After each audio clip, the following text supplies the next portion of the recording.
Snark Squad. Babes. Here we go. It's Monday evening.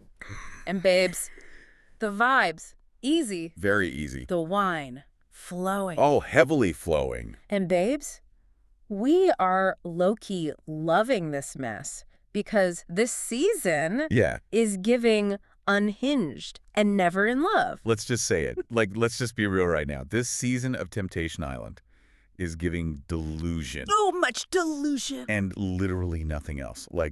Babe's not the wine talking. I mean, shout out the wine, though. Oh, absolutely. Shout out the wine. Oh. But it's the delusion. I am fully, completely convinced, fired up right now. Serious question. Okay, I'm ready. And I need you to actually sit with this for a second before you answer. All right, lay it on me. Are men just natural-born liars and manipulators? Seriously. I am analyzing everything we've seen on the tape so far. And honestly, I find myself agreeing with the premise. Thank you. We have to completely break down the mechanics of what we're watching here. Okay, let's break it down. Because we were going to figure out exactly why this season is actively breaking our brains. It really is. We are pulling from the raw, unedited tape. We are pulling from the deep-cut behavioral analysis floating around the Reddit threads. Oh, the Reddit threads are wild right now. So wild. And we are going to separate the master manipulators from the absolute fools. Which is most of them. Right, because yes, we are seeing staggering patterns of behavior. But I have a slight caveat to your theory. Uh-oh. What is it? Are they natural-born manipulators? Yes. Are they good at it? No. Absolutely not. They are functionally terrible at it. I don't know if I agree. They are telling themselves constantly, we are watching men literally broadcast their worst intentions to a national television audience. Yeah, but... And they somehow genuinely believe they look like the heroes of their own story. No, see, I have to stop you right there. Go ahead. Because I am fired up and I am completely rejecting this idea that they're just bumbling idiots who don't know any better. But they kind of are. You're giving them a pass by calling them bad at it. It's not a pass, it's just an observation. These men on the island came in with full premeditated intentions to misbehave.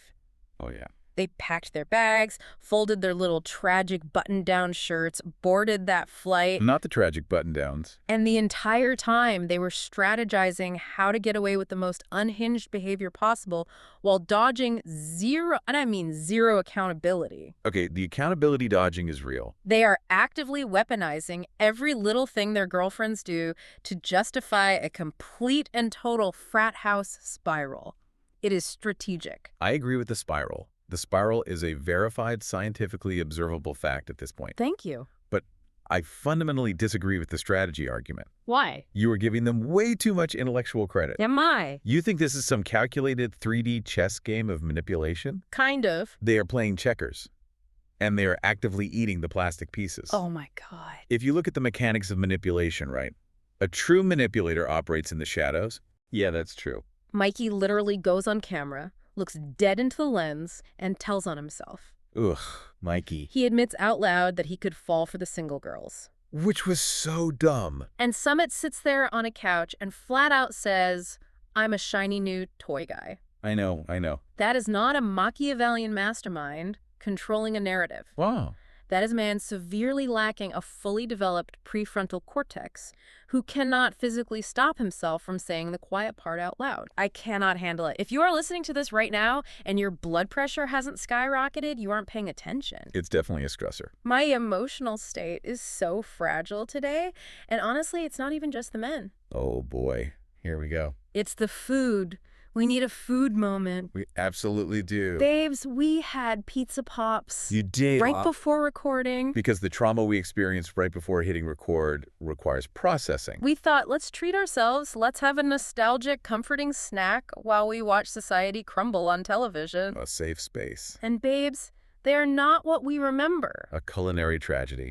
What happened? I am demanding a congressional inquiry. A structural failure of epic, devastating proportions. I am personally deeply offended. I feel like my childhood has been ripped away from me, stomped on, and thrown into a garbage disposal. It was pretty bad. You know the memory, right? You remember a crispy, perfectly golden sleeve of pure, cheesy, molten tomato sauce joy? The golden era of snacks. What did we just pull out of our microwaves? Mush. It was mush. It was absolute, unadulterated, depressing mush. Just limp. I'm in mourning. I am mourning the loss of the pizza pop I used to know. The nostalgia betrayal cuts so deep right now. If we evaluate it from a purely structural standpoint, Please do. the textural integrity of the crust is completely vanished. And we have to ask why. Why? I don't know if some corporate entity changed the proprietary dough formula to save 3 cents on manufacturing in 2018. They definitely did. But the structural fortitude required to hold the molten lava cheese simply does not exist anymore. It's gone. You put it in the microwave for the precise, scientifically designated time printed on the box. Which I did. And instead of a satisfying handheld pocket of joy, you get a catastrophic blowout. Oh, blowout. The cheese breaches the hull, it leaks entirely out the side, forming this tragic, hardened, radioactive plastic ring on the paper towel. Ugh, the plastic ring. Disgusting. And what are you left with? You are left holding a hollow, doughy, vaguely tomato-scented sponge. It's so sad. It's actually the perfect metaphor for the relationships on this show. Oh my God. Empty on the inside, a complete, messy blowout on the outside, and deeply, profoundly unsatisfying. That is the most accurate thing I have ever heard. Thank you. I feel betrayed by the cheese retention. I deserved better cheese retention, and frankly, these women on the island deserve better men. Nice transition. Which naturally brings me to my next point. Let's talk about the women. Let's do it. This season, we have to draw a line in the sand. Where do we stand, Snark's God? Yeah, let's establish the baseline. I'm asking you listening right now. Are we team women, team men, or team delusion? This is where the behavioral analysis gets highly complicated. Really? I don't think it's complicated at all. Well, because strategically evaluating the entire board right now, I am planting my flag firmly, aggressively in team delusion. What? No, absolutely not. Hear me out. I am emotionally picking sides right now, and I am fiercely, fiercely defending the women. Okay, but... Do you see the psychological warfare they're dealing with? I do, but... They brought these literal man-children to a tropical island, and they are being subjected to public humiliation on an international scale. They brought themselves to. They are reacting to absolute foolishness. Their loyalty is being tested by clowns. I am team women all the way, and I will die on this hill. I hear the emotion, and I validate the frustration. Don't therapy speak me. I'm not. But let's look at the actual data. Let's look at the literal behavior on the island. Yes, the men are acting like toddlers in a sandbox fighting over a plastic shovel. Exactly. But some of these women are matching their chaotic energy beat for beat. Name one. We have to talk about reactive chaos. Look at Sydney. We absolutely need to talk about Sydney. Oh, Sydney. Because she is currently acting like the ultimate wounded victim, but structurally. She's using Mikey's incredibly minor fumbling slip-ups as a massive, exaggerated get-out-of-jail-free card. Minor. Yes, minor. She is actively looking for an excuse to act up, and she is manipulating the narrative just as hard as any of the guys. She has every single right to look for an excuse. Are you forgetting history? I'm looking at the present. He told her before the show that he picked an ex over her. He has a track record of embarrassing her. She is guarding her heart. But did he actually do anything on the island yet to justify her completely abandoning a multi-year relationship by day 3? He said he wanted to hook up with people? No, he didn't. She heard what she wanted to hear. She manufactured a crisis. I completely disagree. And if you think I'm wrong, let's dive into the actual recap tape. Let's go. Because the pretense between Mikey and Sizzy is the dictionary definition of delusion becoming reality. Fine. Let's look at the tape. Let's unpack this whole, what did he even say, incident from the very first bonfire. Please do. Because watching this sequence of events sent me straight into orbit. It was a lot. Picture this. Sydney is sitting there at the bonfire. The flames are crackling. Mark L. Walberg is giving his serious face. Classic Mark. She watches this tiny clip on a tablet, and she completely, utterly melts down. A total meltdown. She goes back to the girls' villa, gathers everyone around, and she is telling the girls in the camera that Mikey basically declared he's going to fall in love with another woman. Right. She spins this into the ultimate, unforgivable, dagger-in-the-back betrayal. She acts like he proposed to a bottle girl on day 2. And here's where the breakdown of the footage is absolutely crucial. What did he say then, expert? Because memory and reality are two very different things in a high-stress environment. What were Mikey's actual words? We have the tape. Remind me. He was sitting with the single girls, and he said, quote, "I gotta keep it cool because I could fall for one of you guys," end quote. Okay, that is terrible. Now let's analyze that. Is that a smart thing to say when you know your girlfriend is already deeply insecure and watching your every move? No. No, it's objectively idiotic. It's terrible optics. But is it a firm declaration of infidelity?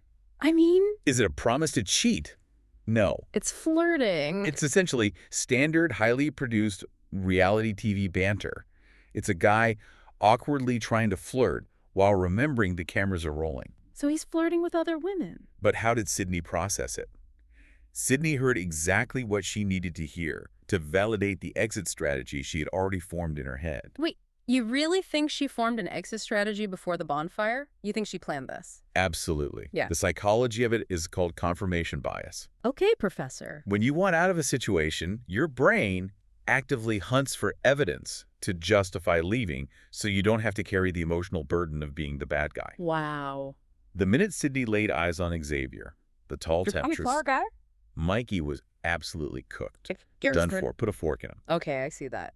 Sydney needed a villain origin story for Mikey so she could jump to Xzavier completely guilt-free. Oh my God. Think about it. She couldn't just sit on television and say, hey, I like this handsome new guy with a guitar way more than my boyfriend. True, she'd get roasted. That makes her the villain. Society hates a woman who leaves a nice guy for a hot guy. So she takes a clumsy throwaway sentence from Mikey, runs it through an extreme exaggeration filter in her brain, and presents it to the villa as, he has betrayed me, all bets are off, I am a single, wronged woman. okay, when you put it like that, It is a stunning masterclass display of opportunistic outrage. fine. I will concede that she may have exaggerated it slightly to make herself feel better. Slightly. Right. But let's talk about Xzavier, the catalyst for all of this. Because I cannot be the only person sitting on my couch seeing this and cringing. It was physically painful. Xzavier brings out the acoustic guitar, and I got the absolute full-body ick. The Jonas Brothers edit? My soul left my body. It is giving extreme, undeniable ick. Yeah, it was rough. It is giving the Barbie movie when Ken pulls out his acoustic guitar on the beach and aggressively sings Push by Matchbox 20 directly into Barbie's face for 4 straight hours. It's the exact same vibe. It's the exact same 3 chords. Why does every single reality TV guy think an acoustic guitar is a substitute for an actual personality? It's a known sociological phenomenon in modern dating. The intermediate acoustic guitar player uses the instrument as a mating display. A mating display. Gross. It signals sensitivity, artistry, and emotional depth without actually requiring the person to demonstrate any of those qualities in conversation. He didn't say a word. He just strummed. But here's the truly fascinating part. You get the ick. I get the ick.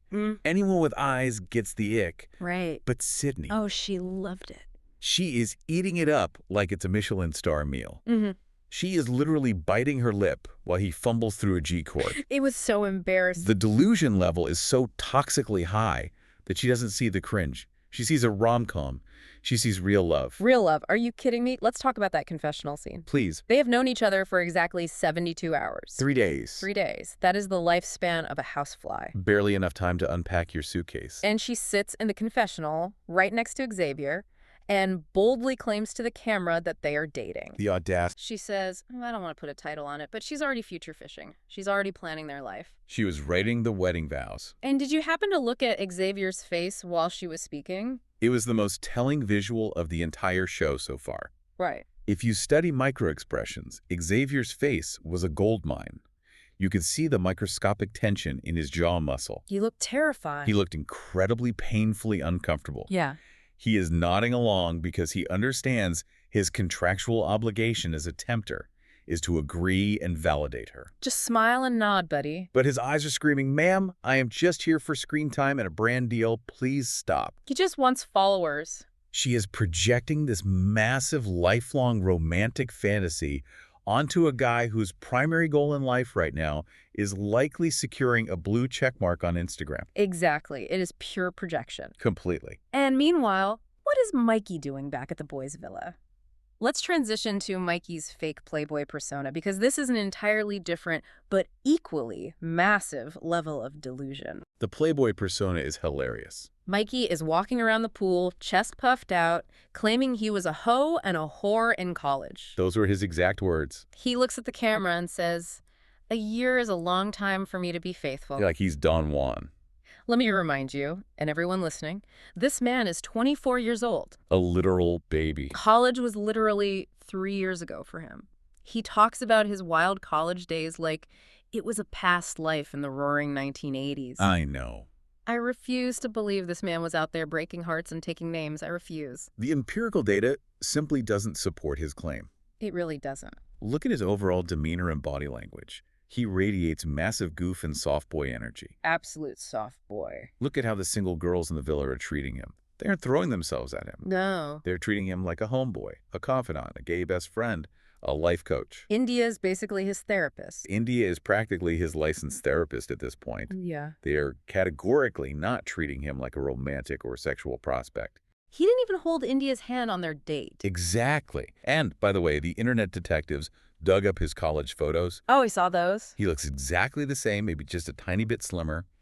He's fundamentally a harmless, highly anxious dude who is desperately trying to cosplay as a hardened Casanova. Why, though? To protect his ego. Because deep down, he knows Sydney is out of his league. He knows she's looking for an exit, and he wants to pretend he doesn't care. It's a complete costume. He's wearing a psychological costume. Yes. And the costume completely falls off the second he gets to the bonfire. We have to talk about the theatrical crying. The crying was, yeah. I have never, in my years of watching reality television, seen anything like it. It was visceral. He tries to act so incredibly cool in front of the other guys. He watches the clip of Sydney holding hands with Xzavier. Trying to hold it together. He leans back, does this fake little nod, and says, "I'm happy for her. She's my friend. That's what's best for her." It's a lone wolf act. He is trying so hard to give this detached, unbothered vibe. And Markel Walberg, being the brilliant interrogator and surrogate father figure he is, immediately calls his bluff. Mark is the best. Mark doesn't let him get away with the facade. He looks at Mikey, zeroes in on him, and just says, "No, you do care." He saw right through him. Because it was painfully obvious. Yeah. Mikey's physical body was rejecting the lie. He was visibly shaking. Shaking. And then the absolute second the cameras cut away from the main group, he walks off camera behind a bush or whatever and absolutely bawls. A total breakdown. And I don't mean a single stoic tear rolling down his cheek. I mean his lip is violently quivering. He is hyperventilating. He is sobbing from the absolute pit of his soul. It's this visceral, full-body wail. He walks back into the house, tells the guys, "I'm fine, bro." And literally 2 minutes later, he's crying to the girls again in the kitchen. It's a lot. He says, "I wish I never came here. It's so performative, yet it feels so raw and real at the exact same time." It's both. He's fully mourning a relationship that Sydney checked out of before the plane even landed. It's the ultimate paradox of Mikey. He is desperately trying to perform the role of the cool, detached guy, failing miserably, and then his genuine panic leaks out through these massive physiological crying fits. Poor guy. He's completely out of his depth. The cognitive load of maintaining the lie is too heavy for him. Speaking of men who are completely out of their depth and drowning in their own mess, Here we go. we have to talk about Jack and Shyanne. We must. Because my brain is actively breaking over these two. First of all, before we even get to the cheating, we have to talk about the aesthetic. A visual presentation. We have to talk about Jack's hair. I need to spiral about this for a minute because it is a visual assault. It is arguably the most heavily debated topic on the internet right now regarding this show. It is a fluffy chicken coop. A true visual anomaly. It looks like a giant, oversized makeup brush. A makeup brush. I look at him trying to have a serious conversation, and I just see Baby Mario from Nintendo. Spot on. I cannot take a single word out of his mouth seriously because there's this massive, gravity-defying puff of hair constantly distracting me. And then the hat. And then Like- the audacity, he pairs it with that floating bucket hat. It just floats. The hat doesn't even touch his scalp. It just rests on top of the hair cloud like a UFO hovering over a mountain. The Snark Squad had the most brilliant comparison for this.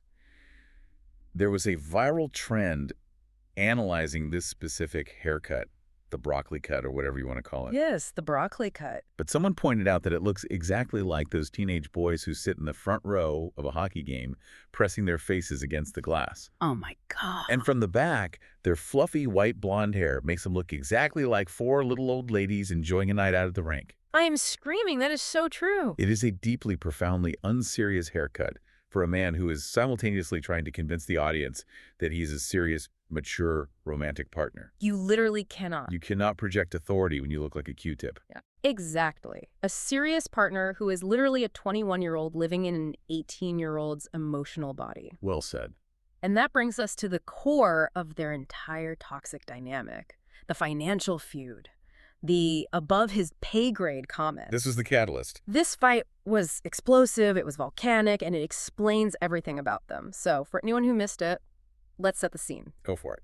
Shyanne is talking to one of the guys in the villa, and she is venting about Jack.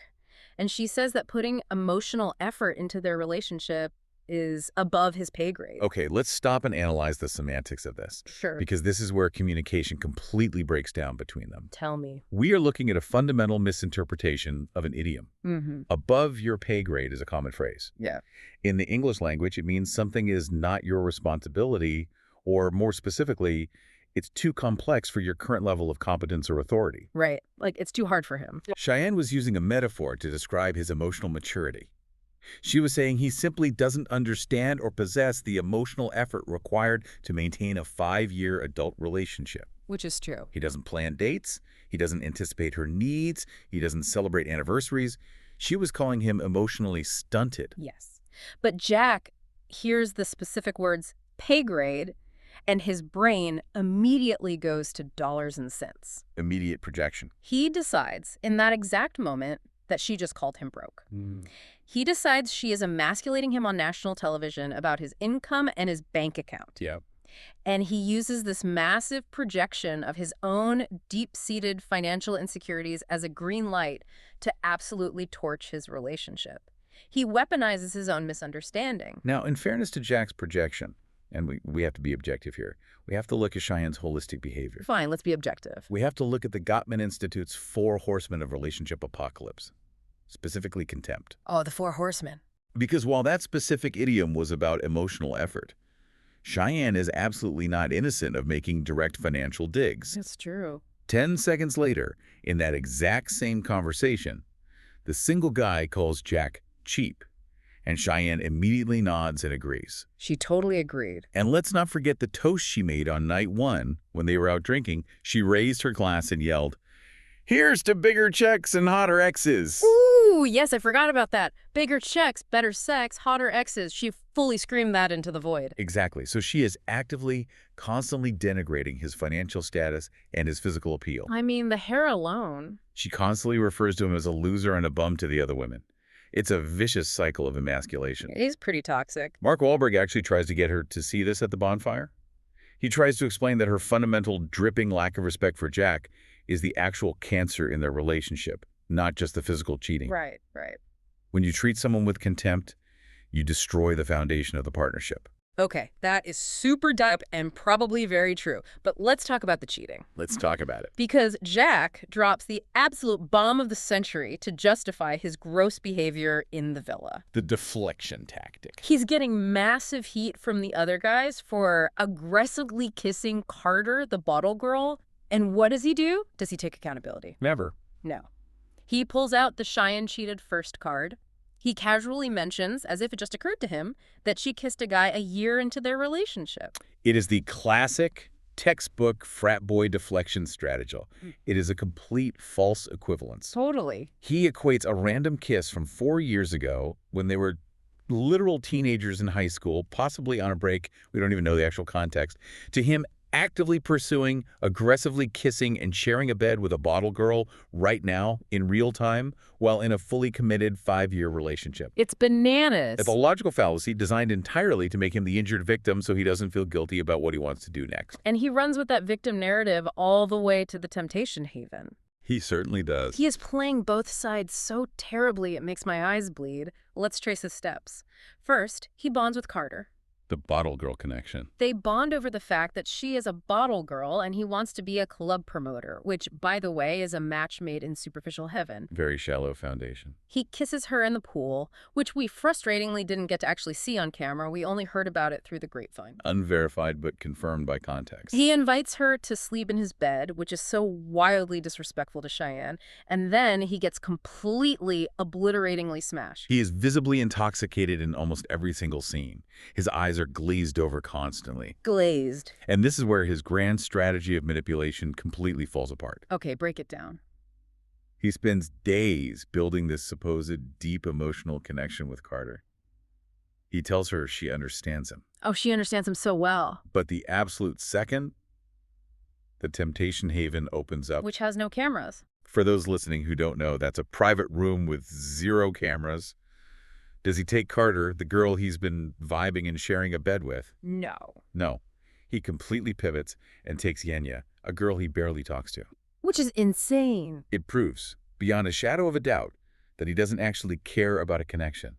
He just wants to fill his boots and hook up with whoever is willing, as long as it's not being filmed.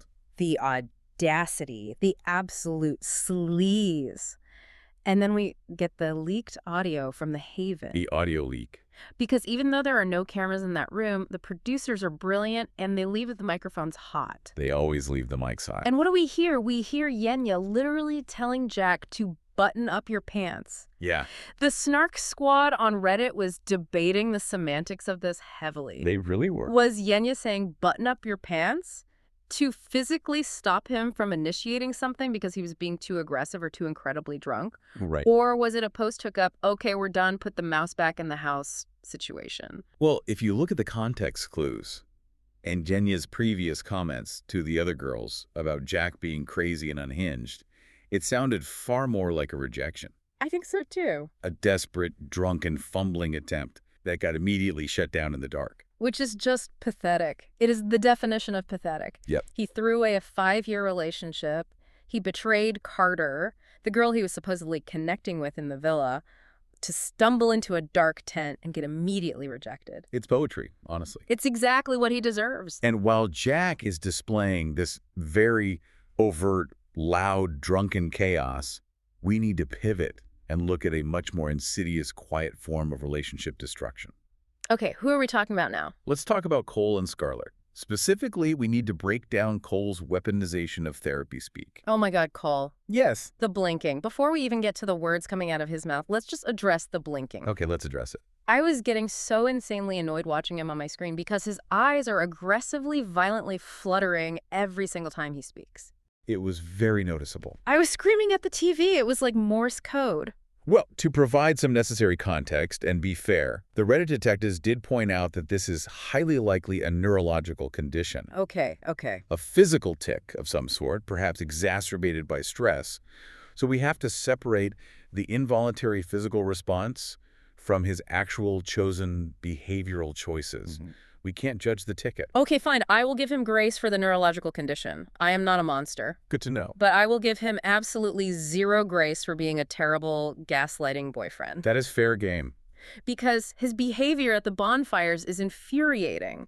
He sits there staring blankly, listening to Scarlett express genuine, deep-seated distrust. Very valid distrust. She is laying out valid, factual critiques of his behavior. And what is his default response?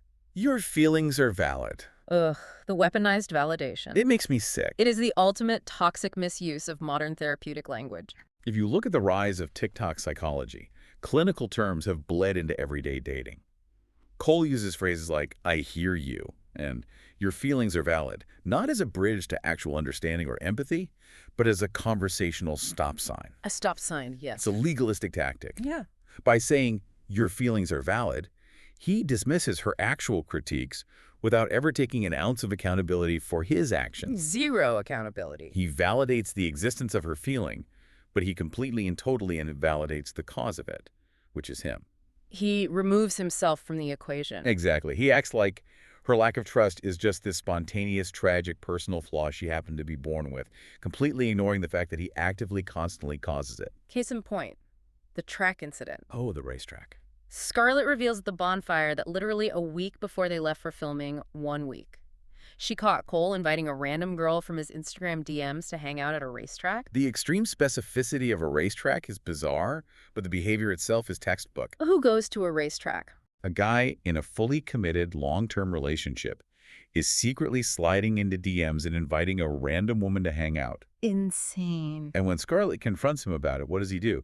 He acts like this is perfectly normal, acceptable, everyday behavior. He plays dumb. He genuinely seems baffled as to why she would be upset or why she would suddenly lack trust. He is living in a completely alternate reality. He has convinced himself he's the perfect boyfriend, and Scarlett just has these annoying trust issues she needs to get over. It's wild. He literally said to the camera, "Why can't she get over it and accept me for me when I'm such a good boyfriend in other regards?" Such a good boyfriend. The absolute nerve of this man. You cannot omit truths, invite random women from the internet to racetracks behind your girlfriend's back, and then demand to be seen and treated as a saint. It's cognitive dissonance operating at maximum capacity. What does that mean exactly? For anyone listening, cognitive dissonance is that intense mental discomfort you feel when your beliefs about yourself don't match your actual actions. Cole deeply believes he's a good guy, but his action was shady. Very shady. So, to resolve that mental discomfort, his brain simply deletes his own fault and blames Scarlett for being crazy. Right. He wants the shiny title of the good guy without doing any of the actual moral or emotional labor required to earn it. That is so dark. And you know who else completely lacks that emotional labor, but in a totally different, much louder way? Summit. Oh, Summit and Kaylee, the shiny new toy. Let's start with the dirty edit because the producers did Kaylee and Summit so incredibly dirty here. It was masterful editing, honestly. And as a fan of reality television mess, I lived for it. It was reality TV producer manipulation operating at its absolute terrifying peak. We have to explain how this works. So at the bonfire, Mark shows Kaylee a clip of Summit back at the boys' villa. Right. And the way they cut the clip, they used audio of really aggressive kissing sounds mixed with these shadowy visual cuts to make it look, sound, and feel exactly like Summit just leaned in and passionately made out with the temptress. It looks so real. My jaw was physically on the floor. I thought it was over. But if you analyze the sequence of events from the raw footage of the villa, that is categorically not what happened. Wait, what actually happened? He jokingly kissed Mikey on the cheek, not a girl. No way. But the editors used a technique called audio splicing, or frankenbiting. They take the audio of a kiss, maybe from a different couple entirely, and they lay it over a shadowy visual of Summit leaning in. That is so shady. It's called the Kuleshov effect in film theory. The what? The Kuleshov effect. You show a neutral or ambiguous image, pair it with a specific sound or second image, and the viewer's brain automatically fills in the blanks to create a narrative. So they tricked her brain. They created maximum psychological distress for Kaylee out of thin air. And thankfully, thank the reality TV gods, Kaylee is actually incredibly perceptive. She really is. She watched that clip on the tablet, and you could literally see the gears in her brain working. She saw right through the BS. She called it immediately. She knew something was off about the cut. She stood 10 toes down, held her ground, and didn't completely spiral over a fake kiss. She knew her man. Which is highly impressive on her part, considering what she should be spiraling over is Summit's actual admitted personality. Seriously. Summit is a fascinating case study because he possesses a profound, almost jarring level of self-awareness, yet a complete and total unwillingness to change his behavior. He doesn't want to change. He sits down with Mark L. Walberg, and they discuss how Summit constantly criticizes Kaylee's body. Right. Kaylee is in the other villa crying, telling the girls that Summit is always making her feel like her body isn't his perfect ideal. And Summit tries to explain it away to Mark by saying, well, she complains about wanting a bigger butt, so I just give her solutions on how to get a bigger butt. I'm just being helpful. Like he's a fitness coach. And Mark walks him through this brilliantly. He gets Summit to realize that offering solutions to a partner's physical insecurities isn't helpful. It's interpreted as a critique. Obviously it is. You are affirming to your partner that there is, in fact, a problem to be fixed, rather than offering unconditional validation and love. And Summit actually has a light bulb moment. You see it click. He says out loud, "I wouldn't talk to my mom that way." A rare moment of clarity. But then, literally out of the other side of his mouth, the very next day, he openly admits to the guys that he's a terrible boyfriend. Just undoes all the progress. He says he loves the feeling of dating around, he doesn't want commitment, and he literally calls himself a guy who likes shiny new toys. Telling on himself again. He is looking at the camera and telling us exactly who he is. And Kaylee is completely willingly ignoring it. This is where the age gap delusion comes into play. Yeah. And we have to unpack the societal pressure here. The age gap is so tough. Kaylee is 22 years old. She's sitting on national television sobbing, asking herself, Is this the father of my children? I started spiraling about this. Think about your own life, Snark Squad. When I was 22, I was the exact same way. We all were. We were all insane at 22. We thought the biological clock was aggressively ticking. We thought if we were engaged by 24, we were going to die alone in a cave. It's the societal programming. I look back now and think, babes, you are a literal infant. Your brain hasn't even finished developing. It literally hasn't. You do not need to be worrying about whether a 30-year-old man who refers to human women as shiny new toys is going to father your children. Run! Pack your bags and run. It's societal pressure combined with the isolated pressure cooker of the reality TV island. She is taking a 35-year-old's very real biological clock anxiety and pasting it onto a 22-year-old's life stage. It's completely mismatched. And worse, she's attaching it to a 30-year-old man who desperately wants the freedom and lack of consequence of a 19-year-old frat boy. He just wants to party. It is a mathematical equation for disaster. Yeah. They are fundamentally, biologically, and emotionally incompatible. Completely incompatible. And you know who is the only person making any sense of this entire mess? Mark L. Walberg. Mark is the ultimate instigator, and I love him for it. He definitely stirs the pot. I praise Mark because he is the only one forcing these men to actually face their emotions instead of letting them parrot therapy buzzwords. True. When Mikey tried to play cool, Mark shut it down. He holds their feet to the fire, and he doesn't let them squirm away. Now, to present an alternative perspective, because we have to look at all sides. What's the other side? There is a very vocal theory gaining traction on Reddit that Mark is heavily biased. Bias how? The argument is that he acts as a hard-nosed interrogator for the men, pushing them to take accountability, but he acts as a soft, sympathetic therapist for the women. I mean, they need sympathy. The critics argue he lets the women, like Shyanne, throw absolute tantrums, hurl insults, and demean their partners without ever confronting them on their own toxic behavior or infidelities. Wow. They say he points to the men and says, "It's 100% your fault," while giving the women a total free pass to be abusive. I mean, maybe he is a little biased, but honestly, good. These men need a dad to yell at them, they are out of control, and someone needs to put them in timeout. Fair enough. That transitions us perfectly into our first major analytical breakdown. Segment 1. Segment 1.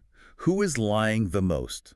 Let's call it right now. Yeah. Out of all these men, who is the biggest manipulator on the island, and who is just embarrassingly bad at it? Oh, I have thoughts, but you go first. Strategically, who is the mastermind? The biggest manipulator, without question, without a shadow of a doubt, is Jack. Really, Jack? Yes. And I say that because he has successfully weaponized a single, misunderstood phrase to justify a complete and total behavioral collapse. The pay grade thing. He took Cheyenne's above his pay grade comment, which again was a metaphor about emotional immaturity, and masterfully spun it into a full-blown victim narrative. He definitely played the victim. He convinced the other guys, and seemingly himself, that he was deeply fundamentally wounded by a financial slight. He used that manufactured wound as a hall pass. A total hall pass. It allowed him to get blackout drunk, aggressively pursue Carter, share a bed with her, and then retreat to the temptation haven with Yenya, all while maintaining the posture of an injured, misunderstood, heartbroken boyfriend. It's gross. That is high-level emotional manipulation. See, I disagree. I think you are giving him way too much credit. He is playing the ultimate victim. Yeah. Whoa, is me. My girlfriend thinks I'm poor. Guess I have to go hook up with 2 different women in 3 days to heal my broken heart. Right, that's what I'm saying. It's disgusting, yes. But he's not a mastermind. He's just an opportunistic coward who found a loophole. I still call that manipulation. But you want to know who the worst liar is? The one who is so incredibly viscerally bad at it that it's almost painful to watch? Ooh. It's Mikey. I completely agree with that assessment. I am passionately, aggressively declaring Mikey the worst liar on reality television. Period. He is lying to himself, he is lying to Sydney, he is lying to the single girls, and he is lying to the viewers about being this hardened playboy. The playboy who cries in the bushes. He comes on the show trying to project this tough guy. I don't care, I was a hoe in college energy. And that entire facade crumbles into dust in under 60 seconds at a bonfire. He couldn't even make it through the clip. He tries to shrug off Sydney, holding hands with another man, and the very next frame is him hyperventilating in a corner, sobbing from his soul. He's not built for it. He is a natural-born softie. He is a golden retriever desperately trying to convince us he is a lone wolf. He is pretending to be a villain to protect his feelings, and he is failing miserably. It's an ego preservation lie, not a malicious one. He's bad at it because his central nervous system physically rejects the lie. Yes. His body literally forces him to cry to release the tension of maintaining the false persona. The physiological stress of lying is too much for him. Exactly. Which leads us to segment 2, delusion level. Let's rank them. We need to rank these people. Low, medium, and criminal delusion. Explain your reasoning to the Snark squad and have absolute no mercy. I will start with low delusion. And, ironically, controversially, the person with the lowest delusion is Summit. Wait, really? Summit? The shiny new toy guy? Yes. How does that make sense? Because if you look at the definition of delusion, it implies a fundamental disconnect from reality. Right. Summit is deeply, uncomfortably connected to his own toxic reality. He actually knows exactly who he is. I guess that's true. He sat on camera and flat out admitted he likes shiny things, he doesn't want commitment, and he knows he is a bad boyfriend. He really did. He understands the mechanics of how his solutions hurt Kaylee, even if he doesn't want to change his behavior.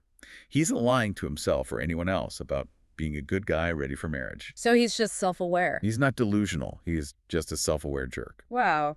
Okay. That is dark. But you are absolutely right. He's literally saying, yeah, I'm the villain. What's for lunch? Exactly. Okay. Medium delusion. I am putting Shyanne firmly in medium delusion. A solid placement. Walk the listeners through the emotional logic of that choice. She has been with this man, Jack, since high school. 5 long years. Too long. She constantly, openly, and viciously tears him down. Huh. She tells the girls he's a loser, he's a bum, he has no career, he has no life plan. She doesn't like him. She basically views him as a teenage dependent that she has to take care of.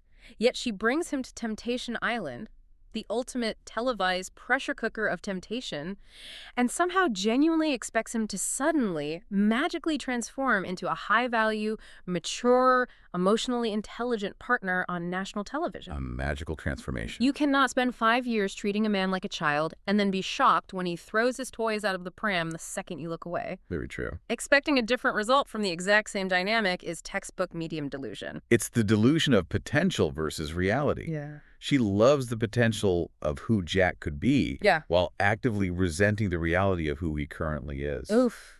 That's deep. Okay, which brings us to the maximum security wing.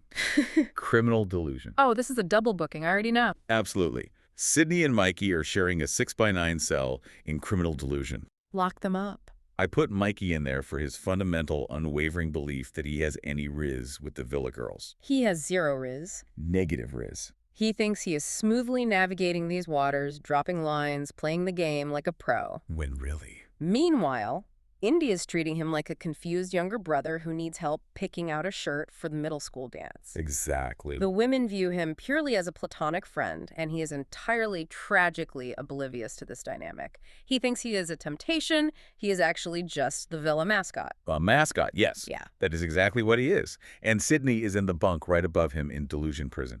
Why is Sydney in maximum security? Criminal delusion for declaring she is dating Xzavier. She looked at a man strumming the same 3 Matchbox 20 chords on an acoustic guitar for 72 hours, and she constructed an entire narrative of finding real love. Real love in 3 days. She projected a lifetime of stability onto a guy whose primary goal is likely promoting his fitness app. To throw away a relationship, even a flawed one, and declare yourself in a new, serious relationship after 3 days of resort living is criminally delusional. It's the complete suspension of all rational thought, which is the perfect segue to segment 3, the moment that made you scream. I am ready. We need to relive the absolute cringe. Yeah. The worst, most visceral, scream-inducing moment of the entire show so far. I know the exact moment. My soul left my body. I had to pause the TV, get off my couch, and walk around my apartment just to physically shake off the secondhand embarrassment. I think we had the same moment in mind. It was Cole meeting the Temptresses. Yes. Cole, our blinking therapy speak king, meets the single women for the very first time. The intro? He has the opportunity to introduce himself, make an impression, say literally anything normal. Hi, I'm Cole. Nice to meet you. But he didn't do that. And he looks at a girl, looks her up and down, and decides his opening line, his very first sentence to her, should be, "What type of Latina are you?" Ugh. It is physically painful to even recount. I screamed. I literally screamed at my television, "What type of Latina are you?" Yeah, that was bad. It is so incredibly gross. It is fetishizing. It is reductive. It treats her like a flavor on a menu instead of a human being. It was giving such intense, unfiltered frat boy ignorance, I could barely watch it. Let's break down the layers of why this was so structurally awful, beyond just the obvious cringe. First, the fetishization, as you mentioned, is a massive microaggression that crosses into macro hostility. Macro hostility. You are objectifying a woman of color in a dating space immediately. But second, look at the complete conversational failure. It was so awkward. The girl he asked hasn't even been to Cuba or Bolivia, where her heritage stems from. It's not a central, defining, everyday part of her lived experience that she's looking to lead with in a casual introduction at a pool party. Right. So his question didn't just offend, it actively dead-ended the conversation. It was incredibly, painfully awkward. Awkward is the understatement of the century. It was hostile. The Reddit community had a brilliant thought experiment regarding this moment. I want you to imagine this. What is it? Imagine if Mark L. Walberg forced Cole to reverse the question. Imagine a temptress walking up to Cole, looking him up and down, and asking, "So what type of white are you?" Oh my God. I would pay money to see that. Think about it. Are you the D-bag frat bro white? Are you the super anxious, blinking, avoidant white? Are you the daddy's money white? Oh. If the roles were reversed, the outrage from him would be palpable.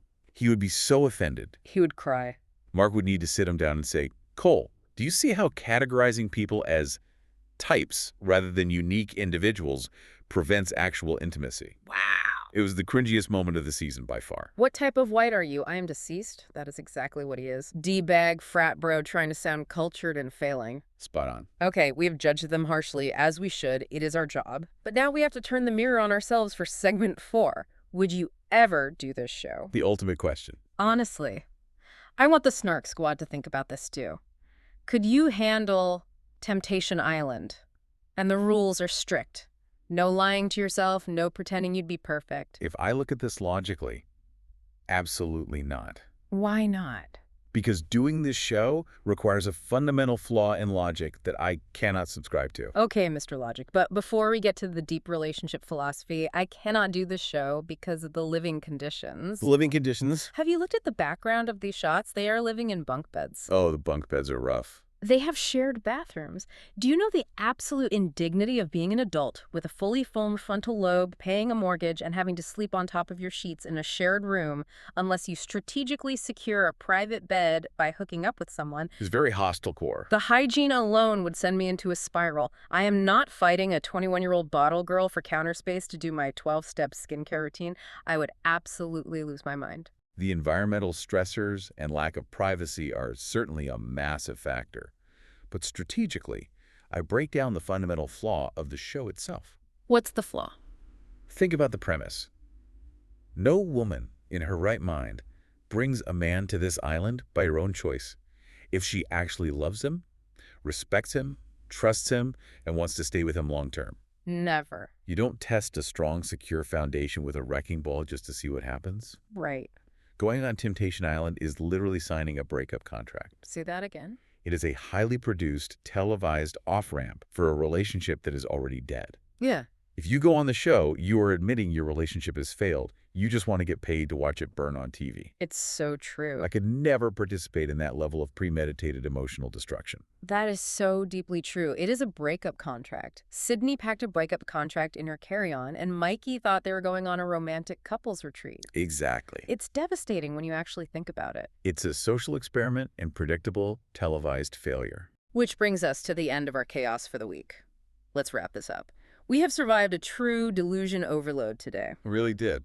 Between Sydney's instant acoustic guitar relationship, Mikey's fake Playboy tears, and Cole's weaponized therapy speak, the bar is in hell. We've witnessed the complete implosion of Jack and Cheyenne"'s toxic high school trauma bond over the simple misinterpretation of the phrase, pay grade. So dumb. We survived the absolute tragedy of the pizza pop betrayal, mourning the cheese retention we as a society deserved. We deserved better cheese, and honestly, the wine therapy is the only thing that got us through it all. The only thing. But Snark Squad, now we need to hear from you. We have questions and we expect answers. First, are we being too harsh or are we completely right about these men? Second, Where do your loyalties lie after hearing this breakdown? Are you team women, team men, or have you joined me on team delusion? And begs the most important question of the week. What food has personally betrayed you recently? We need to know. Drop it in the comments. Send us an email because I need to know I am not alone in this microwave tragedy. A quick reminder to the Snark Squad.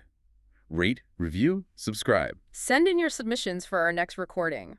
And please, do us a massive favor. Yes, please do this. Send this to your most delusional friend in a situationship. They need to hear this. They need an intervention, and we are here to provide it.